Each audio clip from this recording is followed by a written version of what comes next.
ఆ రోజు బాబు వస్తే జాబ్ వస్తుంది అన్నాడు. బాబు వచ్చాడు, ఎవరికి జాబ్ రాలా. ఈరోజు కూడా బాబు వస్తే లోకేష్ బాబుకి మళ్ళీ జాబ్ వస్తుంది. కాబట్టి చంద్రబాబు నాయుడు 14లో ప్రజలను ఏ రకంగా మోసం చేశాడో అదే మేనిఫెస్టోతో మళ్ళీ ఆయనకి అల్జిమర్స్ వచ్చింది కాబట్టి ఆయన మర్చిపోయాడు. కాబట్టి ఈయన చేసినటువంటి మోసాలను ప్రజలు కూడా మర్చిపోయాడని చెప్పి భావించి వచ్చాడు. తప్పకుండా రేపు రాబోయే రోజుల్లో చంద్రబాబు నాయుడికి మాడు పగిలేటువంటి తీర్పు ఈ రాష్ట్ర ప్రజలు ఇస్తారు. చంద్రబాబుకి ఇయే చివరి ఎన్నికలు.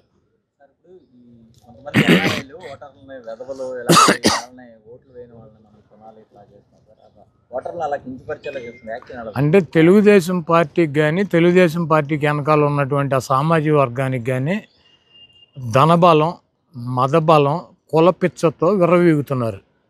తెలుగుదేశం పార్టీని గెలిపించడానికి తెలుగుదేశం పార్టీకి ఓటైనటువంటి కొంతమంది వెధవలు ఉంటారు. ఆ వెధవలకి 1,00,000, 2 లక్షలు పడేస్తే వాళ్ళే ఓటేస్తారని చెప్పి చెబుతున్నారు. ఈ ప్రజాస్వామ్యంలో ఓటు కొని కనుక గెలవగలిగితే నరేంద్ర మోడీ కానీ, జగన్మోహన్ రెడ్డి గారు కానీ, లేకపోతే అత్యంత అల్పులైనటువంటి ఏమి జేబులో రూపాయలు లేనటువంటి వ్యక్తులు చట్టసభలకు కానీ, ముఖ్యమంత్రులు కానీ, పార్టీ పెట్టి అధికారంలో కానీ రాగలరా? అనిల్ అంబానీనో, లేకపోతే ఆ లక్ష్మీ మిట్టల్లో, లేకపోతే నారాయణమూర్తి గారు ఇట్లాంటి వాళ్ళు 3 పార్టీలు పెట్టుకుని వాళ్ళ దగ్గర ఉన్నటువంటి వేల కోట్ల రూపాయలతో తలో 50,000 తలో 1,00,000 పడేసి ఓట్లు కొనుక్కొని వాళ్ళు అధికారంలోకి రాలేరా? ఓన్లీ అంటే ఈ ప్రాంతాన్ని వదిలేసి ఇక్కడ ఉన్నటువంటి పరిస్థితులు, స్థితిగతులు అన్నీ కూడా మర్చిపోయి పరాయి దేశం వెళ్ళి హ్యాపీగా డబ్బులు సంపాదించుకొని జీవిస్తూ ఆ డబ్బు తీసుకొచ్చినటువంటి మదము, కొవ్వుతో ఈరోజు ఓటర్లని, ఇక్కడ ఉన్నటువంటి ప్రజానీకాన్ని వెధవలు, ఆ వెధవలకు 1,00,000, 2 లక్షలు పడేస్తే ఓటేస్తారన్నాడు. ఎవడు వెధవలు, ఎవడు మీరు వెధవలు.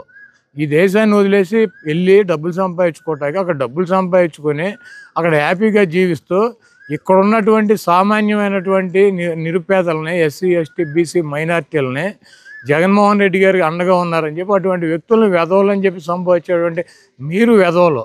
మీ పార్టీ నాయకుడు చంద్రబాబు నాయుడు పెద్ద 420 గాడు, ఆడో పెద్ద వెధవ.